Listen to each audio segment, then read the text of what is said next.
இதுதான் சிறுவாணி ஆறு. சிறுவாணி ஆறுடைய தொடக்கத்தில் ஒரு இடத்துல இருக்கும். அப்படியே பார்த்தீங்கன்னா இந்த ஆறு இப்படி சின்ன ஆறாக தான் வந்து மிகப்பெரிய ஆறாக வந்து கோயம்புத்தூரில் குடிநீர் ஆதாரம். இந்தியாவிலேயே மிகச்சிறந்த குடிநீர் இதுதான் அப்படின்னு சொல்கிறாங்க.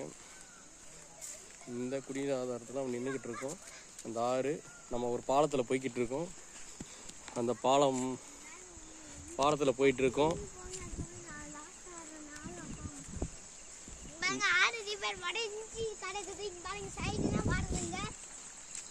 இந்த ஆறில் நம்ம வந்து பாலம் ஒரு இடத்துல உடஞ்சிருக்கு. அந்த உடஞ்ச பாலத்து வழியாக சின்னதாக ஏற்பாடு பண்ணி வச்சுருக்கேன். அந்த பாலத்து வழியாக நடந்து போகிறோம். இதில் பார்த்து மெதுவாக நடந்து போகணும். இந்த மாதிரி குறுகலான பாலத்தை வச்சுருக்காங்க. இங்கே வரைக்கும் வண்டியில் வந்துட்டு இதில் நடந்து போவாங்க. அதெல்லாம் நம்ம நடந்து போகிறோம்.